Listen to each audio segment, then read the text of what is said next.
Oh, spongy. Yummy. Hello mga Mars. Today magagawa tayo ng chiffon cake. So ito ang ingredients natin. Sifted all-purpose flour, 7 itlog, may tayo 1/4 cup na gatas at vanilla, asin, at itong baking powder, cream of tartar, monk fruit sweetener, at may butter tayo dito. Okay, so ayan, sa isang pan, ipaghalo-haloy natin yung egg yolks at ating sweetener at ang ating vanilla at ang gatas.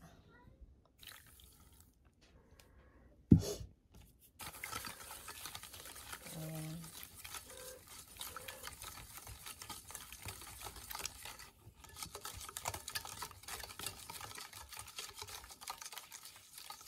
So, kailangan ma-dissolve lahat.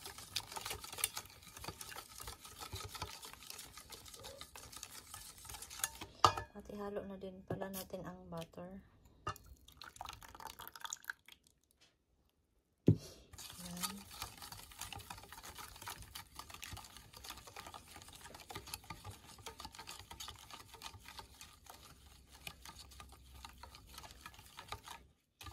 Okay.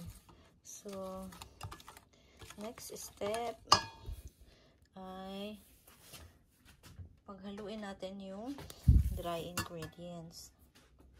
So, ating baking powder, ang salt, ang ating asin. Ayan. Mix lang natin yan siya.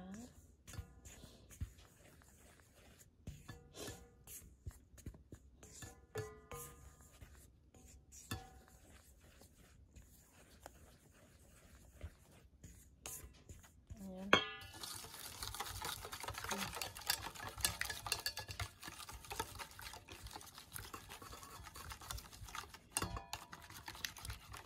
Tapos, ito ay, ang ginamit ko ay monk fruit, diba?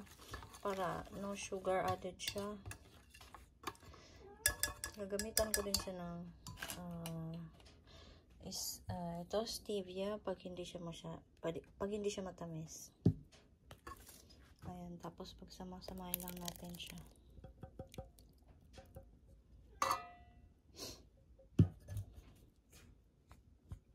Ayan.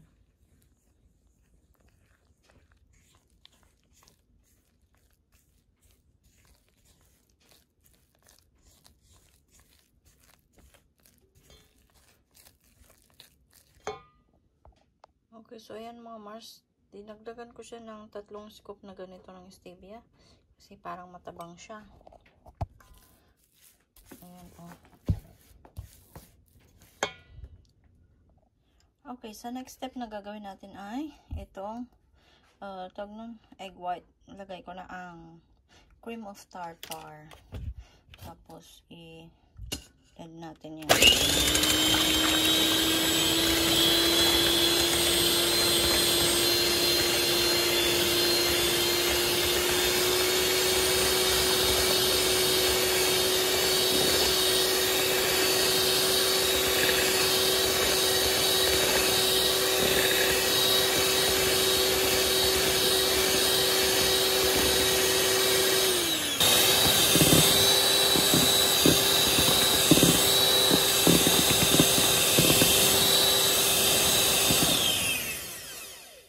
Kailangan soft bake siya. Ayan.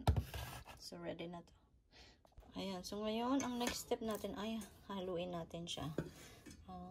I-fold lang natin siya dito sa ating dough. Ayan.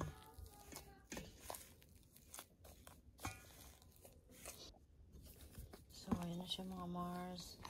Halo-haluin lang natin yan siya hanggang mag-mix sila lahat.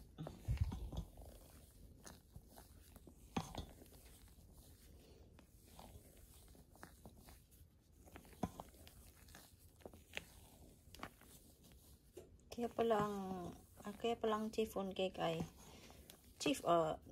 para siyang sponge. Kasi ito ang nagpapa-sponge sa kanya. Itong, anong tawag nito? Itong ating egg white. So, ito first time kong gumawa nito mga Mars. Tingnan natin kung good ba siya.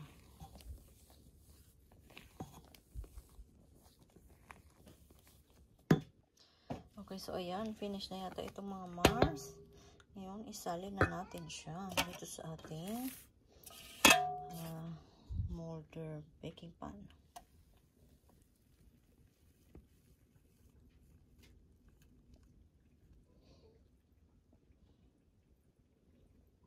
Isip ko muna ha. Okay, so ayan na siya. Ayan. Ngayon, ipasok natin siya sa preheated oven. Ayan. Okay, so lulutuin natin ito na 1 oras. Ayan. Ayan, luto na po ang ating chiffon cake. Tingnan natin. First time. I-flip natin ito.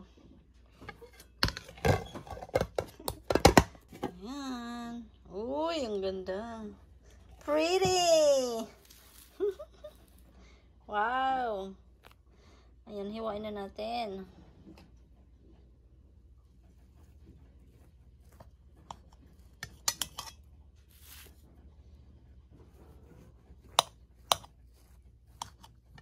Medyo mainit pa siya ng konti.